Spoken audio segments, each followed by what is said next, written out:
tous. Alors, toute la journée, il y aura des films donc, qui auront été accompagnés par l'association du Grain des Moudres, toujours fabriqués par des jeunes non professionnels. Et puis donc cet après-midi, ce sera pareil. Il n'y a pas un moment passeur d'images et un moment Grain des Moudres. On a imaginé la journée comme voilà, les films se mêlent parce que finalement, on est animé par les mêmes valeurs, les mêmes objectifs.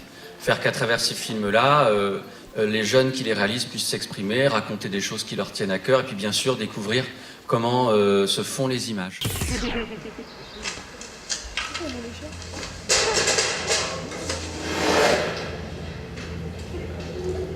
Passe-moi tes clés. Qu'est-ce que vous me voulez? T'as pas compris ou quoi? Passe-moi tes clés. Mon sac! C'est la deuxième fois mais la première fois que je fais un vrai atelier de création en prison.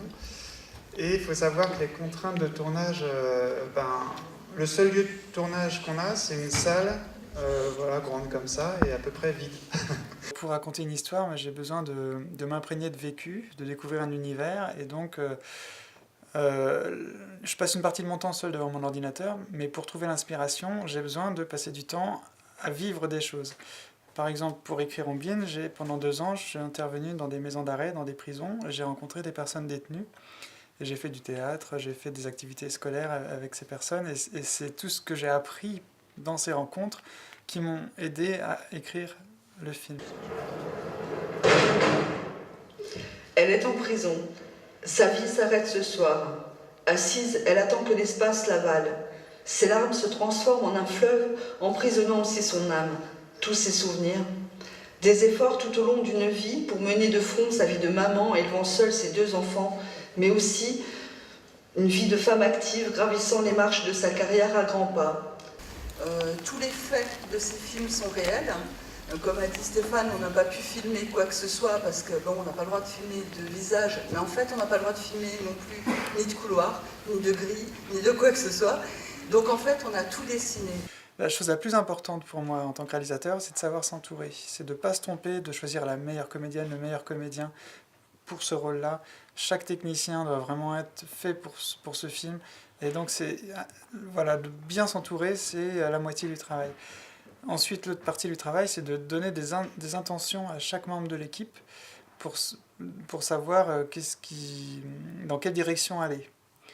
Et ensuite, moi, je donne beaucoup de liberté à l'équipe pour comment traduire mes intentions à l'écran. Voilà, pour que chacun puisse s'exprimer et que du comédien à chaque technicien, enfin que tout le monde ait une part de liberté et puisse s'exprimer dans le film. Alors en 3 mots, travail, sincérité et persévérance. D'accord.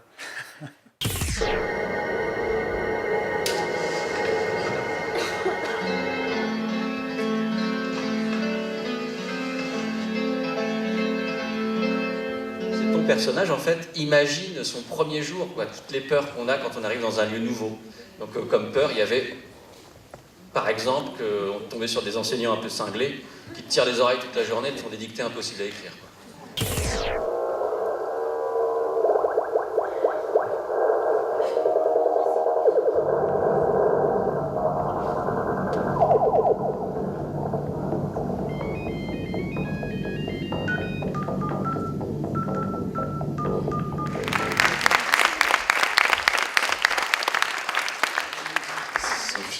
Reste leur film.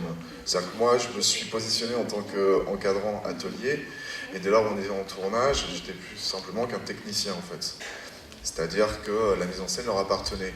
Donc j'ai juste donné quelques pistes, et derrière, toutes les idées viennent d'eux en fait. Ils ont défini les rôles qu'ils allaient jouer, et l'avantage c'était de prendre le parti de se dire qu'ils allaient tous jouer dans chacun des tableaux, et du coup ils se sont tous eus à se définir un rôle.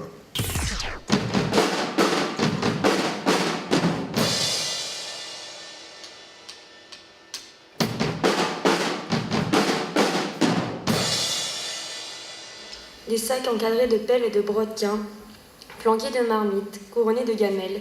Ils sortent de la caserne, jolis, le fusil sur l'épaule. Ouais, on m'a dit que Cathy et Jérôme vont faire vivre ensemble. Il paraît que Cathy est enceinte de Jérôme, quoi. Non, c'est pas vrai.